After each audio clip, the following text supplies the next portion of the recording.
Deep in the heart of the whispering wood, where the trees swayed gently to the rhythm of the wind, there was a quiet little meadow nestled between two hills.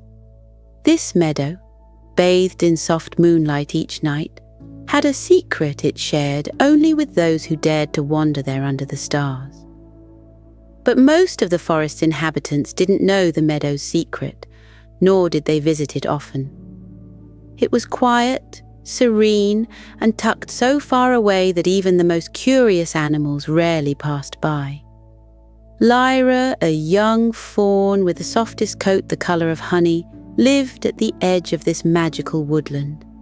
She was a quiet soul who preferred listening to the rustling leaves and babbling brooks over joining the chatter of her fellow forest creatures. Though she was shy, Lyra's heart held a deep longing to connect with others, even if she didn't quite know how. Each evening, as the sun set behind the hills, Lyra would stand at the edge of her small grove and watch the golden light fade into purples and blues. She loved the way the stars blinked into existence one by one, as if the sky itself was gently waking up after a long day.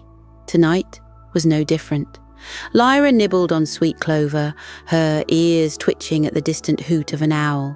She gazed at the moon, which hung low and luminous, its light casting silver patterns on the forest floor. But something felt different in the air tonight. There was a kind of hum, soft and barely noticeable, like the forest itself was holding its breath. She tilted her head, her large brown eyes curious. "What is that sound?" she whispered to no one in particular. Lyra's mother, a graceful doe with kind eyes, had always told her stories of the forest's wonders. She spoke of glowing fireflies that danced in hidden groves and streams where the water shimmered like liquid silver.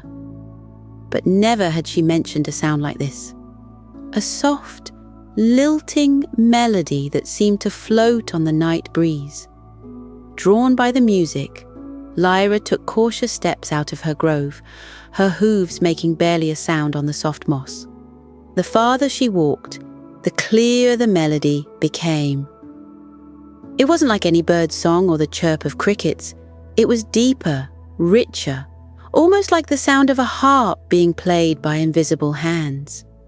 As she moved closer to the source, the trees began to thin, and the air around her felt lighter, almost as if it were sparkling. Then she saw it, a glade bathed in moonlight, its grass glowing faintly silver.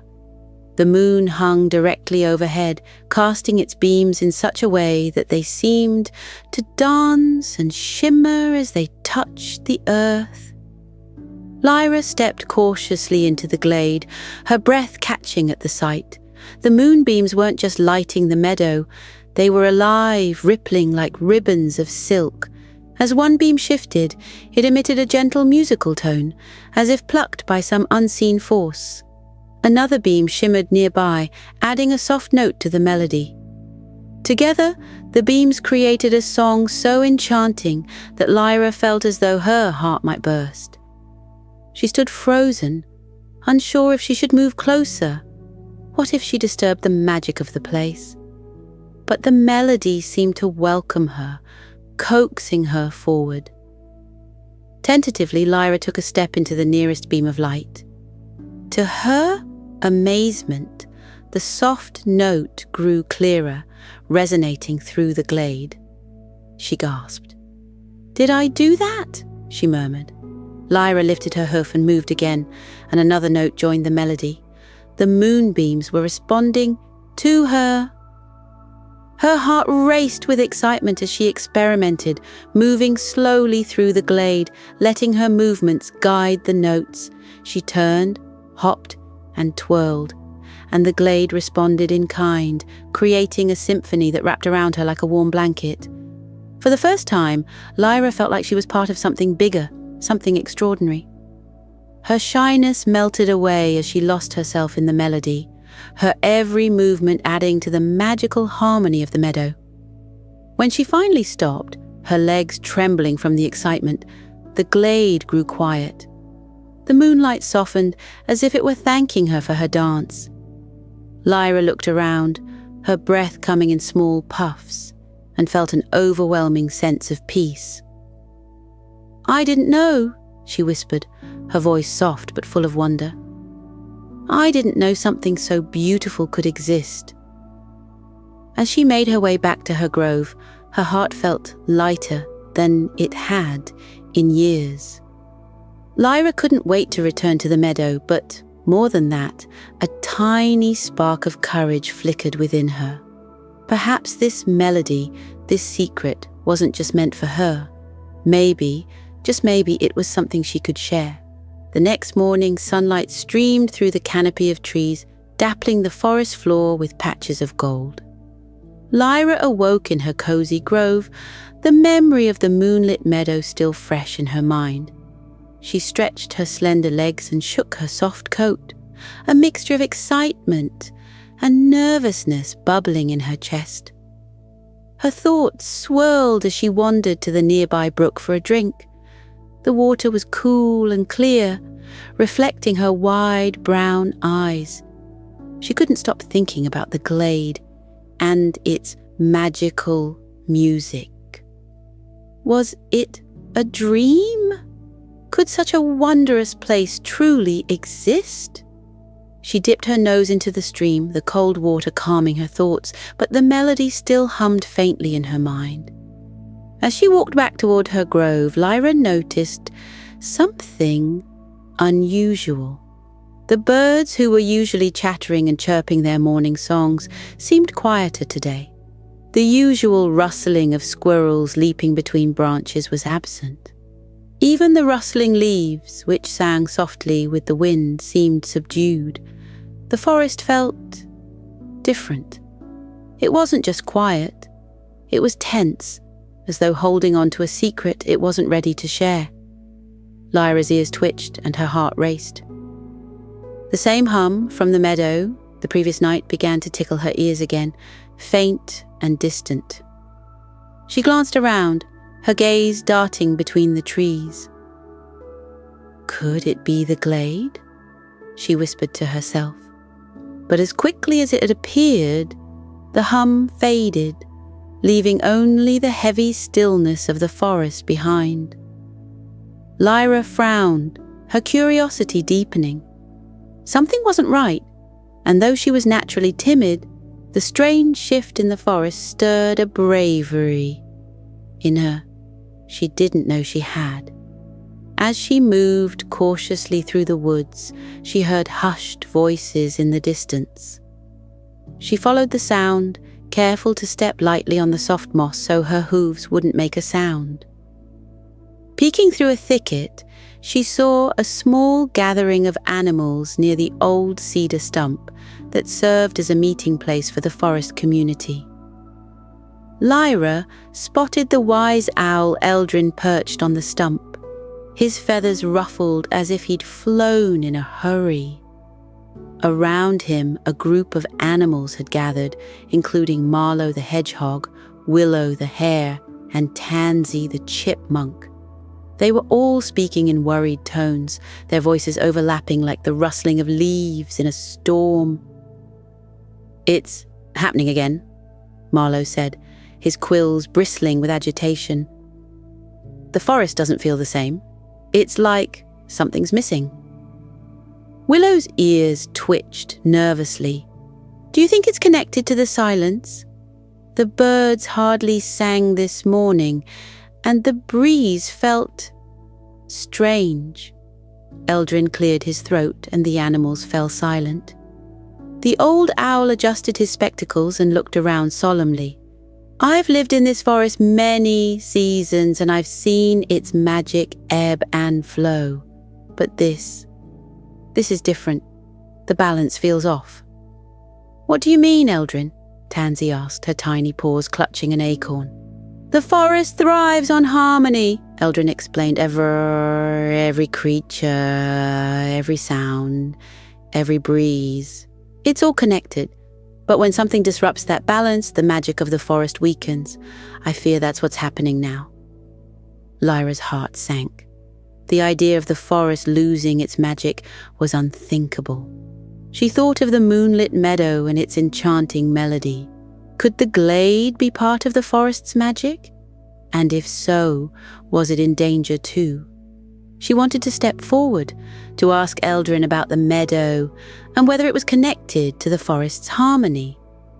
But her shyness held her back. Instead, she listened quietly, her ears straining to catch every word. "We must do something," Marlowe said, his voice firm. "If the balance is off, we need to find the cause and fix it." "But how?" Willow asked. "Where do we even start?" Eldrin sighed, his feathers puffing out slightly.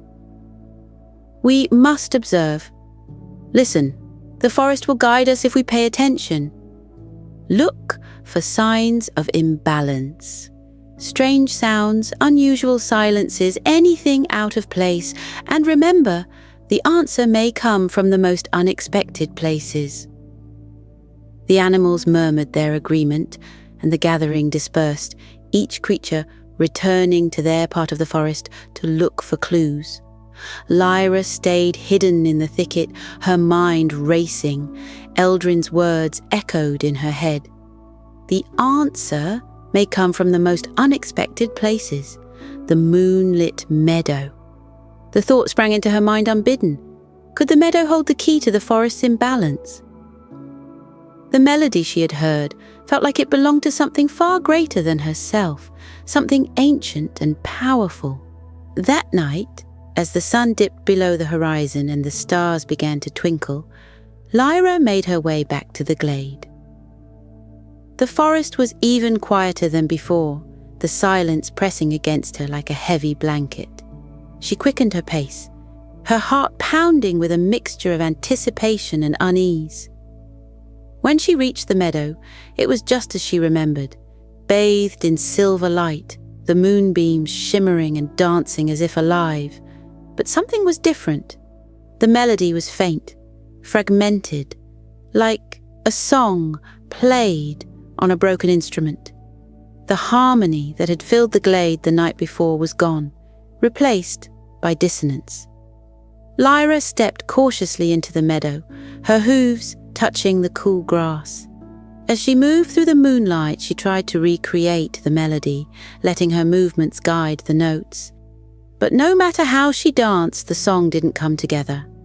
It was as though the meadow itself was struggling, its magic faltering. Frustrated and worried, Lyra stopped and looked up at the moon. "What's happening?" she whispered, her voice trembling. "Why is the meadow losing its music?" As if in response, a soft breeze brushed past her, carrying with it a faint hum. Lyra's ears perked up. The sound was coming from the far edge of the glade, where the trees grew thicker and shadows danced in the moonlight. She followed the sound, weaving through the trees until she reached a small hollow. There, nestled among the roots of an ancient oak, was a strange sight, a small glowing orb of light pulsing gently like a heartbeat. It was the source of the hum, its light flickering like a candle in the wind. Lyra approached cautiously, her eyes wide with wonder. She had never seen anything like it.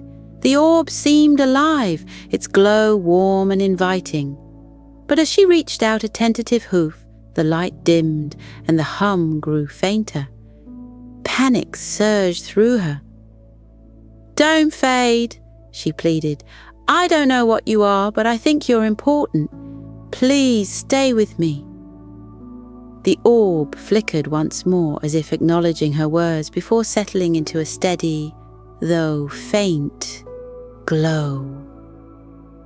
Lyra knew then that the meadow's melody, and perhaps the forest's harmony, was tied to this mysterious light.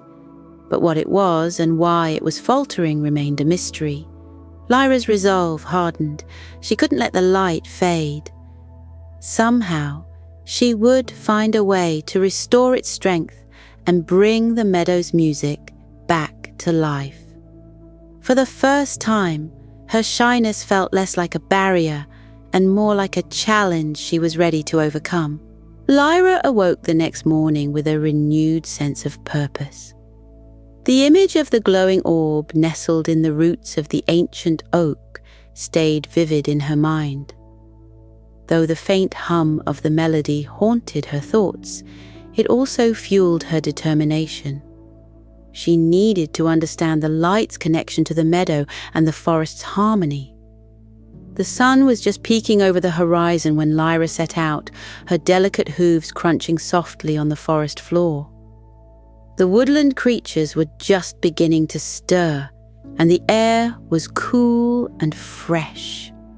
As she walked, Lyra thought about Eldrin's words. "The forest will guide us if we pay attention." Lyra decided her first step would be to visit Eldrin himself. The wise owl lived in an ancient, hollow tree near the center of the forest, its twisted branches forming a natural perch that allowed him to see everything. Eldrin was already awake, his sharp eyes scanning the forest as Lyra approached. "Good morning, Lyra," Eldrin hooted warmly, adjusting his spectacles. "What brings you here so early?" Lyra hesitated for a moment before explaining everything. How she had found the moonlit meadow, the mysterious melodies, and the dimming orb of light she'd discovered the night before. As she spoke, Eldrin's expression grew more serious, his feathers ruffling slightly. "This is troubling news," Eldrin said, his voice low. "The orb you describe is not something I've seen before, but it sounds like it could be a part of the forest's ancient magic. If it's faltering, the balance of the entire forest could be at risk." "What should I do?" Lyra asked, her wide eyes filled with concern. Eldrin tapped his talons on the branch thoughtfully. "To understand the orb's purpose and how to restore its strength, you'll need to learn more about the forest magic. There are places in this forest that hold old secrets, places where the magic runs deep. Visit them, listen to what they have to say, and the answers may reveal themselves." Lyra nodded, her resolve strengthening. "Where should I go first?" "There are 3 sacred places in the forest that I know of," Eldrin replied. "The Whispering Pines, the Crystal Creek, and the Starfall Clearing. Each holds its own kind of magic. Start with the Whispering Pines. They are the keepers of the forest's oldest stories." Thanking Eldrin, Lyra turned toward the north, where the Whispering Pines stood tall and proud. The journey would be long, but Lyra felt ready. The thought of the faltering orb filled her with urgency, and her usually timid nature was replaced by determination. The Whispering Pines loomed tall and majestic as Lyra entered their domain. Their silver-green needles shimmered in the sunlight, and a soft, otherworldly whisper seemed to flow through their branches. Lyra stood still, her ears twitching as she tried to make sense of the sound. The whispers weren't random. They were words, faint and elusive, carried on the wind. She stepped deeper into the grove, her hooves crunching on the pine needles carpeting the ground. The whispers grew clearer, forming fragments of sentences that danced on the edge of her understanding. The moon, harmony, light. Lyra closed her eyes and focused, letting the whispers wash over her. She remembered how she had moved through the moonlight in the meadow, how her body had created music in harmony with the light. Slowly, she began to step through the grove, her movements mirroring the dance she'd performed in the meadow. As she moved, the whispers grew louder, more coherent. "Seek the flowing crystal. The song must blend." Lyra paused, her heart pounding. The whispers seemed to be guiding her to the next place, the Crystal Creek. But before she left, she asked softly, "Why is the orb fading? What can I do to save it?" The pines rustled in response, their whispers taking on a mournful tone. "The harmony is broken. The light cannot shine alone. It seeks its counterpart." Though she didn't fully understand, Lyra felt a glimmer of hope. The orb wasn't beyond saving. It just needed her help. The journey to the Crystal Creek was longer and more challenging. The terrain grew rocky, and Lyra had to navigate steep inclines and narrow paths. The sound of rushing water reached her ears before she saw it, a steady, melodic rhythm that felt soothing and familiar. When Lyra reached the creek, she gasped at its beauty. The water was so clear it seemed to sparkle like glass, and smooth stones of every colour lined the creek bed, catching the sunlight. As Lyra approached the edge, the creek's melody seemed to change, harmonising with her steps. She knelt by the water, her reflection rippling on its surface.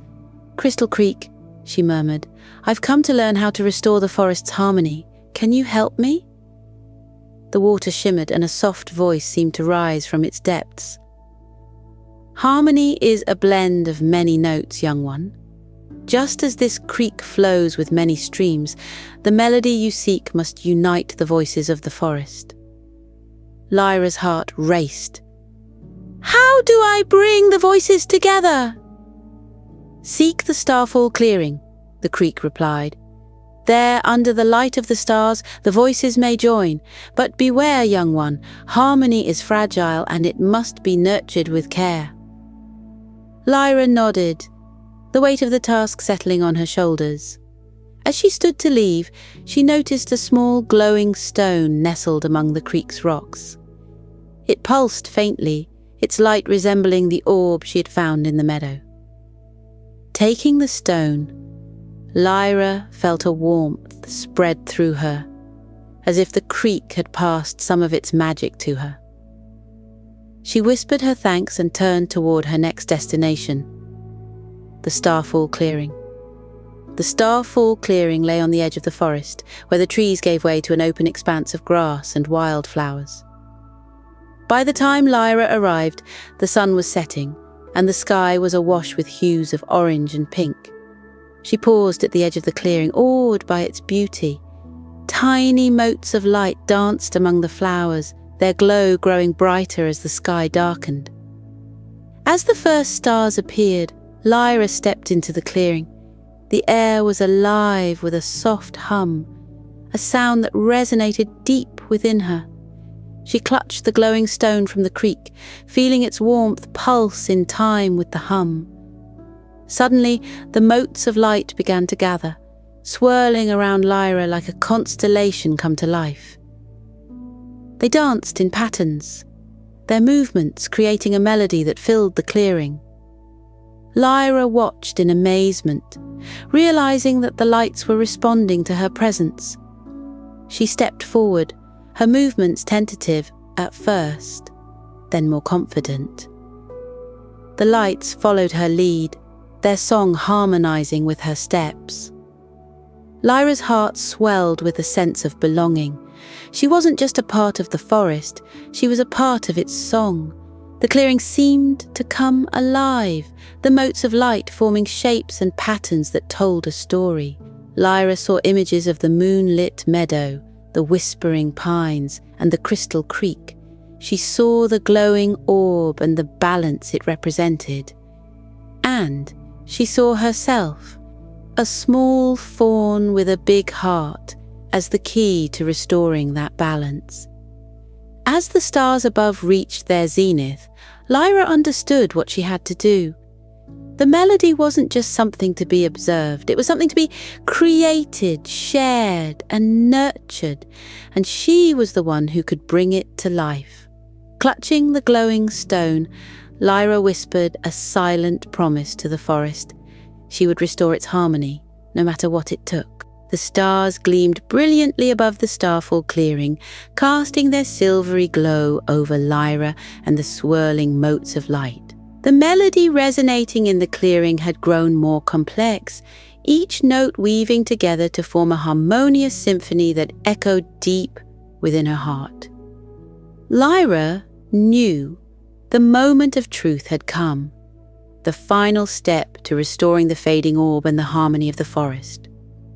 The glowing stone she carried pulsed warmly in her grasp, its light flickering in rhythm with the melody. Lyra stepped forward, her hooves crunching softly against the grass, and looked up at the vast expanse of stars above. "What now?" she whispered, her voice carried on the breeze.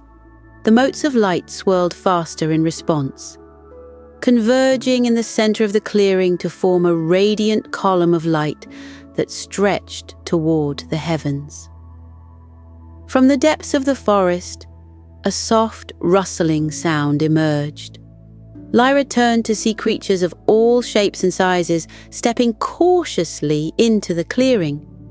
Deer, rabbits, foxes, squirrels, birds, and even a few shy badgers gathered around, their eyes wide with awe as they gazed at the glowing column. Eldrin, the wise owl, flew down to perch on a nearby branch. "The forest has heard your call, Lyra," he said, his voice filled with reverence. "This is the moment when all voices must come together." Lyra's heart raced. She realized that the melody she had been creating wasn't just hers. It was meant to unite every creature in the forest.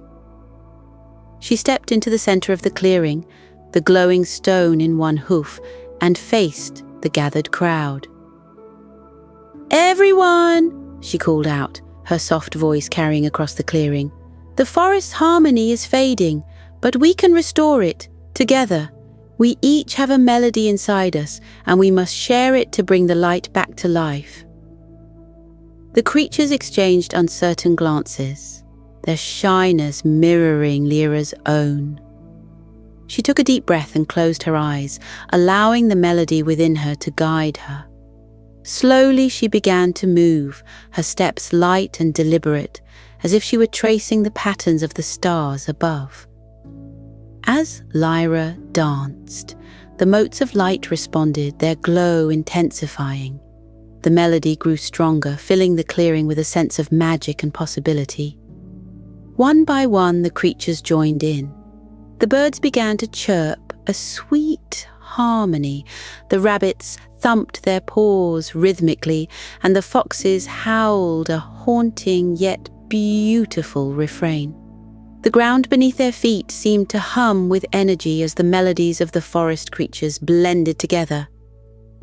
Lyra felt the glowing stone in her hoof grow warmer, its light spreading until it filled the entire clearing. The motes of light swirled around her, lifting her spirits and giving her the courage to continue leading the dance. As the melody reached its crescendo, the column of light began to shift. It expanded outward, enveloping the clearing and spreading into the forest beyond. The trees glimmered with a silvery glow, their leaves shimmering like liquid light. The animals' eyes shone with joy as they felt the forest's harmony being restored. Suddenly, a familiar hum filled the air. Lyra turned to see the orb she had discovered in the moonlit meadow floating gently toward her. It was brighter than she had ever seen it, its light pulsating in time with the melody. The orb hovered above the clearing, its glow bathing everyone in a warm, comforting radiance. Lyra stepped forward, her heart pounding as she reached out to touch it. The moment her hoof made contact, a surge of energy coursed through her, filling her with a sense of connection to the forest and its magic. The orb pulsed once, twice, and then burst into a shower of sparkling light. The fragments scattered across the clearing, merging with the motes of light and the stars above. The melody shifted, becoming richer and more profound, as if the forest itself were singing a song of gratitude. The creatures cheered, their voices blending into a jubilant symphony. Lyra stood at the center of the clearing, her chest heaving with exertion and her heart brimming with pride. She had done it. The forest's harmony had been restored and the light had returned. Eldrin fluttered down from his perch, his feathers ruffling with approval. "Well done, Lyra," he said, his eyes twinkling. "You've reminded us all of the power of unity and self-expression. The forest owes you a great debt." Lyra blushed, her shyness returning as the crowd of animals surrounded her, offering their thanks and admiration. She smiled at each of them, feeling a warmth in her chest that she'd never experienced before. For the first time, she felt truly connected to her community. So, as the celebration continued, Lyra noticed that the motes of light had gathered once more, forming a path leading back to the moonlit meadow. She followed the trail, the creatures trailing behind her, curious to see what awaited them. When they arrived at the meadow, they gasped in wonder. The orb's light had transformed the meadow into a breathtaking spectacle. The flowers glowed with a soft luminescence, their petals shimmering like silk. The grass sparkled with dewdrops that reflected the moonlight, and the air was filled with a serene melody that seemed to emanate from the very earth. The animals settled into the meadow, their excitement giving way to a peaceful contentment. Lyra stood at the center, her gaze fixed on the sky. The stars seemed closer than ever, their light blending seamlessly with the glow of the meadow. "This is your gift, Lyra," Eldrin said, his voice soft. "You've shown us the beauty of harmony, and this meadow will forever be a place of unity and creativity." Lyra smiled, her heart swelling with joy. She realized that the melody of the moonlit meadow wasn't just a song. It was a reflection of the forest spirit, a reminder of the magic that came from working together. That night, as the creatures of the forest drifted into a peaceful sleep, Lyra lay in the center of the glowing meadow. The stars above seemed to wink at her, as if acknowledging her bravery and kindness. She closed her eyes, her heart full of gratitude, and let the melody of the forest lull her into the most restful sleep she had ever known. From that day forward, the moonlit meadow became a place of gathering and celebration. The animals visited often, bringing their own melodies to share and weaving their voices into the symphony of the forest. And Lyra, the shy fawn who had discovered her courage, was always there to lead the dance and remind everyone of the magic they carried within. The forest was alive with harmony once more, and the melody of the moonlit meadow would echo through its trees for generations to come. As the celebration in the moonlit meadow began to quiet, the creatures of the forest found their places among the glowing flowers and soft grass. The symphony of melodies shifted into a soothing lullaby, a gentle song carried by the cool night breeze. The stars above twinkled serenely as if offering their own nod of approval. Lyra stood at the heart of the meadow, her gaze lifting to the sky. She took a deep breath, the crisp air filling her lungs and calming her racing heart. Her journey had been long, but it had also been rewarding. Now it was time to rest and let the melody she had created guide everyone into peaceful dreams.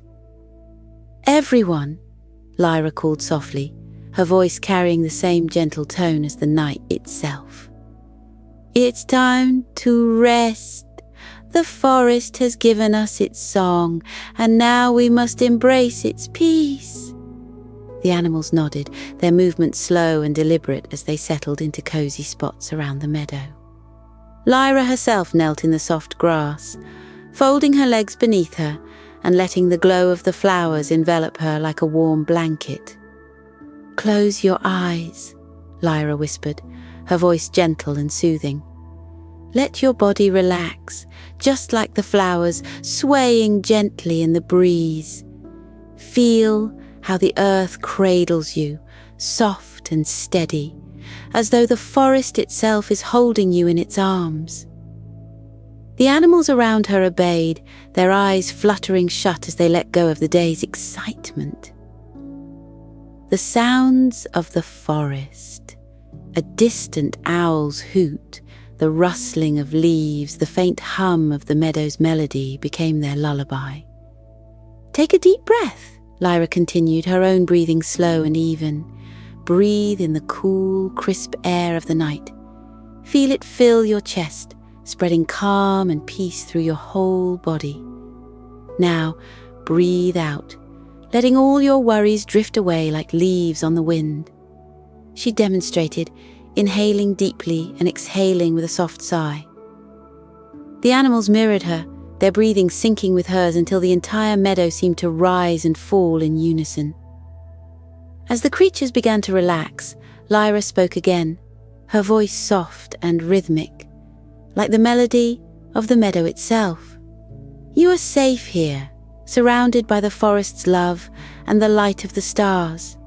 Feel the warmth of the meadow beneath you, the gentle glow of the flowers wrapping you in a cocoon of comfort." Her words were like a spell, weaving a sense of security and serenity throughout the clearing. Even the shyest creatures, who usually kept to the shadows, felt at ease under Lyra's guidance. "Let your muscles relax, one by one," Lyra said. "Start with your hooves or paws, feel them soften and grow heavy. Then let the calm move up your legs, to your shoulders, to your back. Let the peace spread to your ears, your eyes, your whole body." The animals stretched and shifted, releasing the tension from their bodies. A rabbit yawned and snuggled deeper into the grass, while a fox curled its tail around itself, its ears twitching as it listened to Lyra's soothing voice. "The stars above are watching over us," Lyra continued, her tone steady and reassuring. "Their light is gentle and kind, like the glow of the meadow. Imagine their light falling over you like a soft, silvery blanket, wrapping you in peace and quiet." The creatures envisioned the stars' light, their imaginations filling in the gaps as they felt the warmth of safety and comfort. Lyra smiled, sensing the calm that had settled over the meadow. "Now," she whispered, "let your mind drift, like a leaf floating on a quiet stream. There's no need to hold on to thoughts or worries.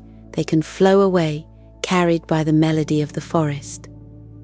Her own thoughts became light and airy, the melody filling her mind like a gentle breeze. She let the music guide her, imagining it weaving through the trees across the meadow and into the dreams of every creature present. "Think of a place that makes you feel happy," Lyra said after a moment. "It might be a sunny glade, a cool stream, or even this meadow. Picture it in your mind, the colours, the sounds, the way it feels. Imagine yourself there, free and light as the stars above." The animals' faces softened as they visualized their safe places. A squirrel imagined climbing the tallest tree and looking out at the sunrise. A hedgehog pictured its snug burrow lined with soft moss. Lyra herself thought of the first time she danced in the moonlit meadow, the joy and wonder filling her heart.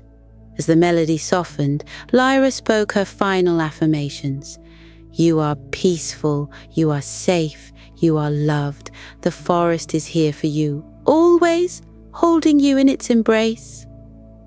Her voice faded into the quiet hum of the meadow. The animals were asleep now, their dreams filled with the harmony of the forest and the glow of the stars. Lyra smiled, her heart full as she lay down among the glowing flowers. She felt the earth's warmth beneath her and the stars' light above her. "Good night, everyone," she murmured, her own eyes closing. "May your dreams be as beautiful as the melody of the moonlit meadows." The forest fell silent, the only sound the soft rustle of leaves and the gentle hum of the meadow's song. The stars watched over the sleeping creatures, their light a constant reminder of the harmony that Lyra had helped restore. And so, under the serene glow of the moon and the watchful gaze of the stars, the moonlit meadow cradled its visitors in peace, ensuring their dreams were as magical as the melody that had brought them together.